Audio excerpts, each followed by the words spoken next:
Quand on regarde une carte du monde, une question saute aux yeux. Pourquoi certains pays sont-ils si riches alors que d'autres, parfois juste à côté, ont tant de mal à se développer? C'est une des plus grandes énigmes de l'économie, et on va essayer de la résoudre ensemble. Spontanément, on pense aux ressources naturelles, à la technologie, mais comme on va le voir, la vraie raison est bien plus profonde. Pour la trouver, il faut se transformer en détective et examiner les suspects un par un. Et cette citation, c'est la toute première pièce de notre puzzle. Elle est cruciale. Ce qu'elle nous dit, c'est que des choses comme la technologie, l'éducation ou les usines ne sont pas les causes profondes de la richesse. Ce sont les symptômes. C'est un peu comme confondre la fièvre avec la maladie. Il faut donc creuser pour trouver la vraie cause. Alors, si l'innovation et le capital sont juste les fruits de la croissance, qu'est-ce qui fait pousser l'arbre à la base? C'est ça, le grand mystère qu'on va explorer. Notre enquête sur les véritables racines de la richesse commence maintenant. Dans cette enquête économique, les experts ont mis en avant 4 grands suspects. Le pur hasard, la géographie, la culture et enfin un suspect un peu plus mystérieux, les institutions. On va analyser les preuves pour chacun d'eux et voir qui est le vrai coupable. Allez, on commence par mettre nos 2 premiers suspects sur le grill. Les théories basées sur la géographie et la culture, ce sont les plus anciennes, les plus intuitives. Mais est-ce qu'elles tiennent la route quand on regarde les faits de plus près? Le premier suspect, c'est donc l'hypothèse de la géographie. L'idée est simple et assez logique. Le destin économique d'un pays serait tracé d'avance par son climat, sa position sur le globe et ses ressources naturelles. Et c'est vrai que les arguments sont plutôt séduisants. Avoir des fleuves et un accès à la mer, c'est un avantage énorme pour le commerce. Certains disent même que le paysage morcelé de l'Europe a forcé les nations à être en compétition permanente, ce qui a boosté le progrès. Un inventeur persécuté chez lui pouvait simplement traverser la frontière et continuer son travail chez le rival. Oui, mais voilà le gros problème de cette théorie. Si la géographie était la clé de tout, les civilisations les plus riches de l'Antiquité, celles qui avaient les terres les plus fertiles, devraient être les superpuissances industrielles d'aujourd'hui. Or, quand on compare les deux listes, on voit qu'il n'y a quasiment aucun lien. La géographie, seule, ne peut pas expliquer le monde moderne. Notre premier suspect est donc innocenté. Ok, passons au suspect numéro 2, l'hypothèse culturelle. L'idée ici, c'est que ce sont les valeurs, les croyances, l'éthique d'une société, on pense tout de suite à la fameuse éthique protestante du travail, qui serait le vrai moteur de sa réussite économique. C'est une théorie qui a eu beaucoup de succès, sauf qu'elle s'écroule face à l'un des contre-exemples les plus spectaculaires de l'histoire moderne, l'histoire d'une péninsule où un seul et même peuple, avec une seule et même culture, a été divisé en 2 et a connu des destins économiques radicalement opposés. Bon, la géographie et la culture, bien sûr qu'elles jouent un rôle, mais ce ne sont pas les causes fondamentales. Ça nous amène à notre suspect principal. Une idée plus subtile, mais beaucoup plus puissante. Tout dépend des règles du jeu qu'une société se donne. Autrement dit, tout dépend de ses institutions. Alors, le mot institution, ça peut paraître un peu abstrait, un peu technique, mais en fait, c'est tout simple. Ce sont les règles du jeu d'une société.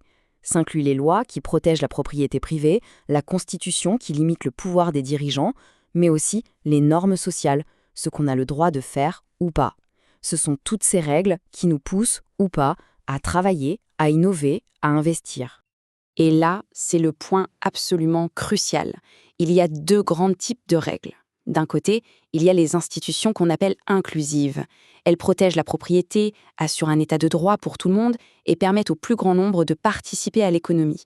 Et de l'autre, il y a les institutions extractives, qui sont conçues, comme leur nom l'indique, pour extraire la richesse et la concentrer dans les mains d'une petite élite en bloquant l'accès à tous les autres.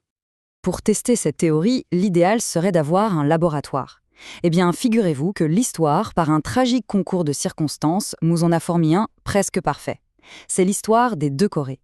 Une véritable expérience naturelle qui va nous apporter la preuve la plus éclatante du pouvoir des institutions. Regardons les faits. C'est absolument saisissant. Même géographie, même culture, même histoire jusqu'en 1953. La seule, l'unique variable qui change radicalement d'un côté à l'autre de la frontière, c'est la colonne institution. Au nord, un État communiste totalitaire. Au sud, un système basé sur la propriété privée et l'économie de marché. Le résultat? Regardez la dernière ligne. L'écart de richesse est juste colossal. C'est la preuve par l'exemple. L'exemple coréen est très fort, c'est vrai, mais on pourrait croire que c'est un cas unique. Pourtant, il y a une autre expérience, menée cette fois à l'échelle de la planète entière, qui confirme exactement la même chose. C'est l'héritage de l'ère coloniale, qui a provoqué ce que les historiens appellent le grand renversement de fortune. Regardez cette frise chronologique. En 1500, les sociétés les plus riches et les plus complexes du monde, c'étaient les Aztèques, les Incas, les Moghols en Inde.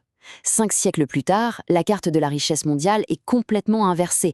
Les anciennes colonies les plus pauvres sont devenues les pays les plus riches. Mais comment un tel basculement a-t-il bien pu se produire? La logique derrière tout ça est implacable. Quand les Européens sont arrivés, leur stratégie a dépendu de ce qu'ils ont trouvé sur place.